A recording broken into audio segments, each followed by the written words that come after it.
Hello guys, and welcome back to another walkthrough Wednesday here on the Lazy Genius Tarot and Bazaar. My name is Alex. Again, welcome back to the channel. If you're new here, thank you for stopping by. Hopefully you will subscribe and be back. Today we are going to be going over Madame Clara's Fate, Destiny, and Fortune. It is the 3rd edition. I actually got it on Facebook Marketplace.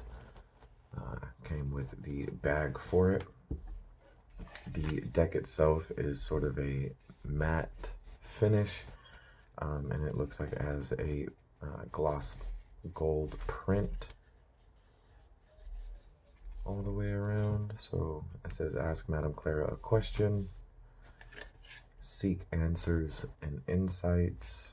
Here is the back of the box. You'll notice here that there's the gloss print in the center where the eye and the sort of mandala is, and then it's just like the matte gold printing around that. There's the bottom of the box. Mysteries of the Tarot. This is an indie deck that is no longer in print, I believe. I am trying to find the book that goes with it, if there is a book that goes with it, but you know, we'll see how that goes. The cardstock is actually not that thick. It riffle shuffles really nicely.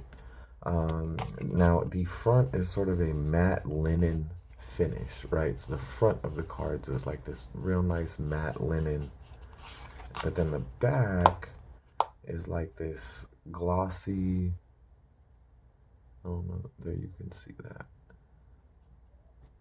So you get like this glossy back image, but this nice matte linen front face of the card. Makes for a really interesting cardstock. They are very slippery because of it. And oftentimes with this deck, I get the most jumpers.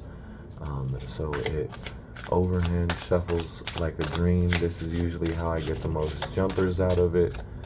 But also because of the nature of the cardstock,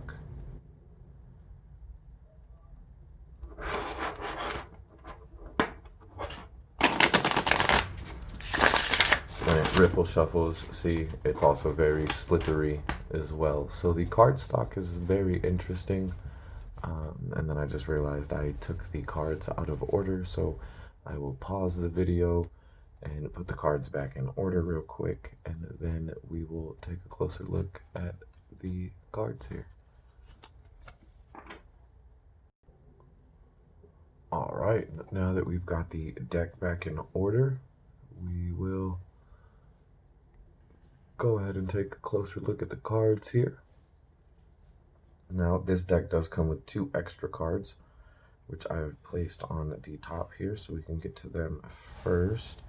Here you have the Hand of Mysteries, and these cards all have a ribbon at the bottom wherein it has like a statement, I guess you would say, that gives you a general overview of the energy of the card there. So it has it not just for the upright, but also for the reverse position. Now I won't read all of the ribbons there, but I will read the 2 for the extra cards here just to give you guys an idea of how that's set up there.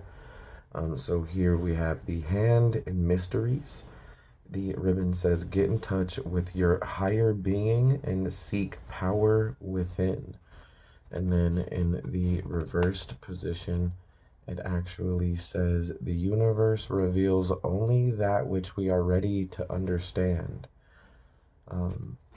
So you do see the reversal meaning on every card going through the deck there. That is the Hand in Mysteries. That is an extra card in the deck there. And the second extra card that comes with the deck is the Eye and Providence. There's the artwork. You see a bunch of wheat from the looks of it being swirled around, or maybe that's clouds being swirled around the all-seeing eye there. And then the key phrase on the card here in the upright says, "Mind the watchful one who sees all our thoughts and deeds." And then in the reverse it says, "Have faith, the universe has the divine power to set things right."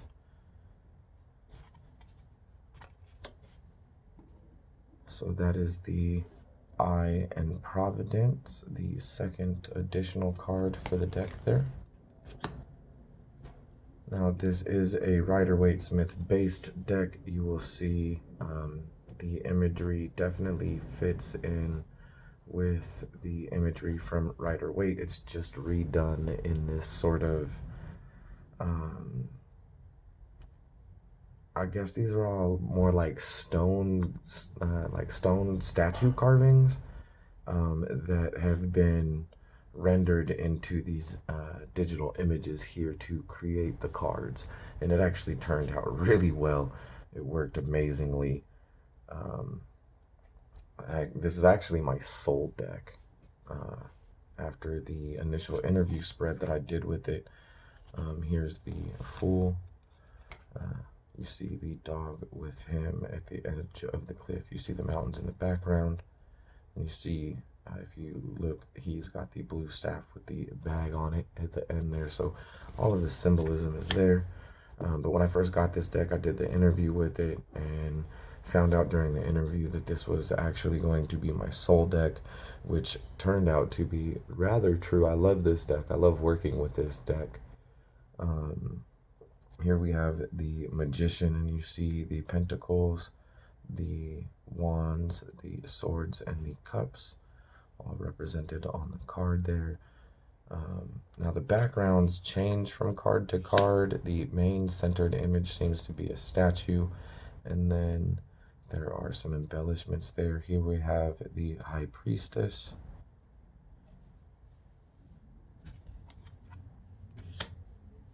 the Empress. You see the pomegranates down here at the bottom, the wheat in the background, the staff and crown. So all of the symbolism is still there for the Rider-Waite-Smith system. It's just done in such an interesting fashion. And then again, every card has the ribbon here at the bottom with the, I like the key phrase or the key statement for the card itself. There's the Hierophant.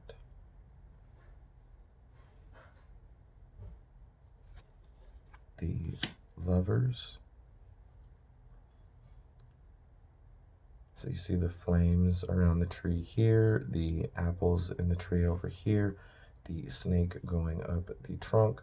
A lot of, like, all of the symbology is there. It's just done in this very unique sort of fashion here. I really like this deck. You will probably hear me say that a lot over the course of this video. It's just the truth there. So as you see, all of the Rider-Waite symbology is there. Here we have the Hermit, the Wheel of Fortune. Here we have Justice.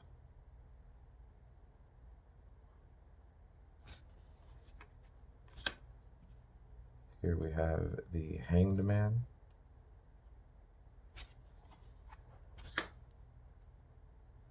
And here is Death.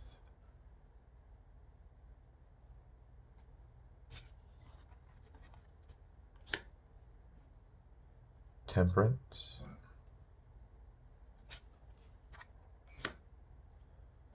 The Devil.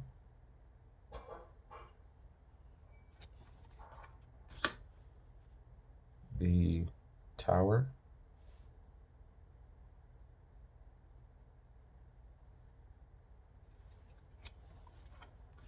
The Star.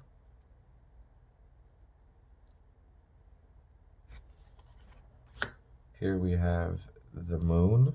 And of course you see both of the towers. You see the lobster, the wolf, and the dog. So, like I said, you see all of the symbology here. We have the horse and the child, only it just so happens to be a rocking horse. You see the sunflowers, the sun with the rays.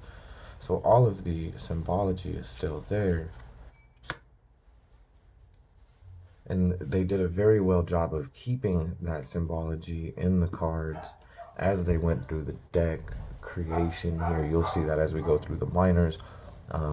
It's definitely a really well done deck. Here is the world card here.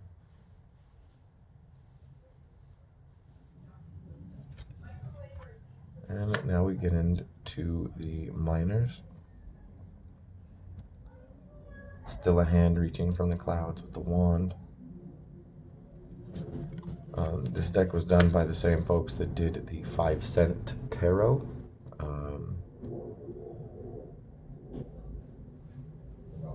So out of all of their work, really, this is the only deck that I've really liked. I don't honestly like the 5-cent tarot for whatever reason, but this one, this is something about it. It's, like I said, it's my soul deck. I don't understand why, but it basically told me that it was here for that purpose in the interview that I gave it.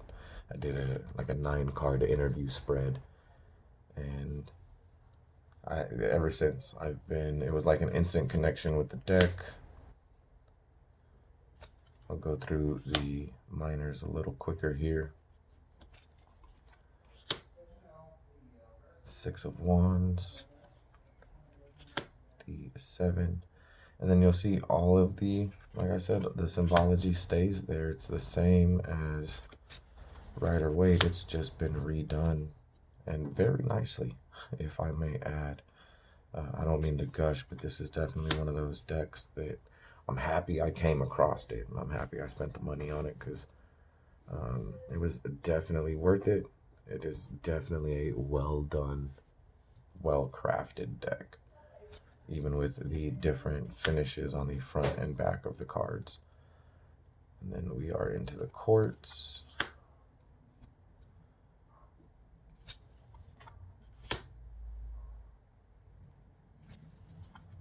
And the king there. Here we have the cups.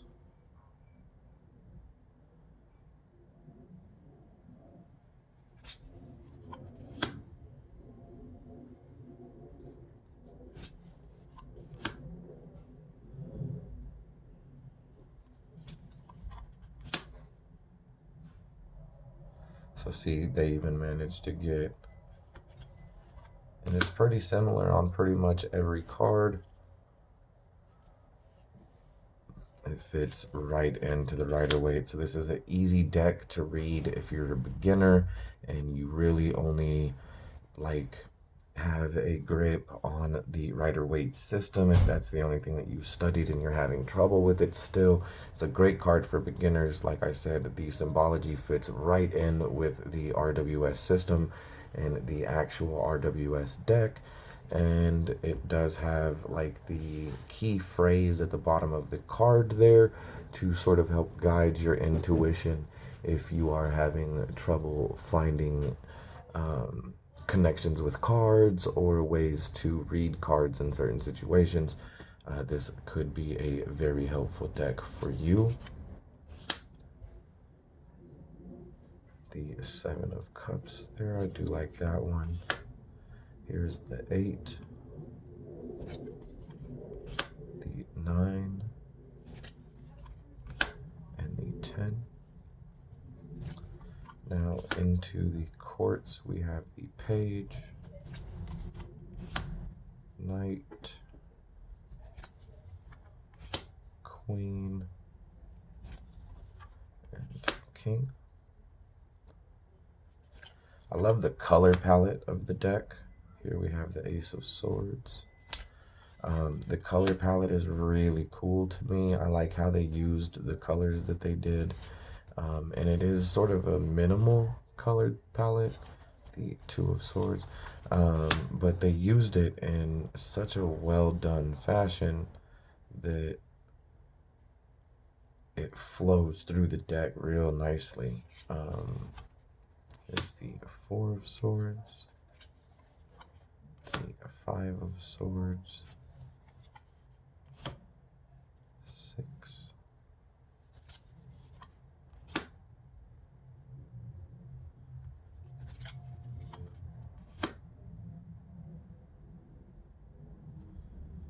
and then you'll see like on the Two of Swords they had the blindfold in the middle with the two swords crossed, and then here the arms are bound and there's the blindfold there with the 8 swords. So again, every card sticks very true to the Rider-Waite system.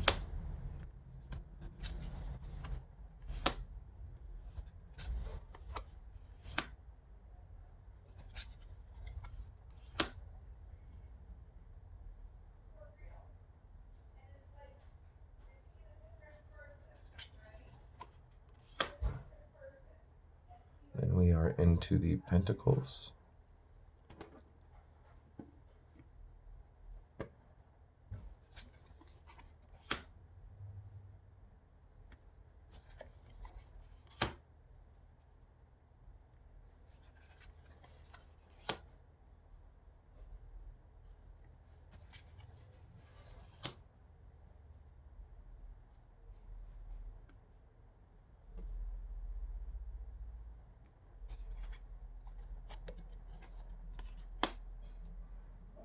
The 6 of Pentacles there.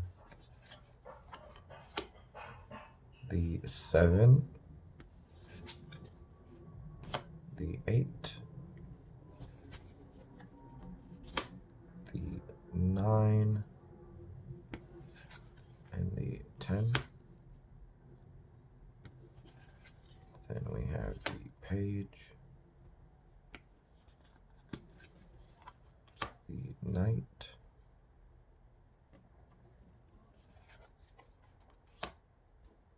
The Queen, and the King.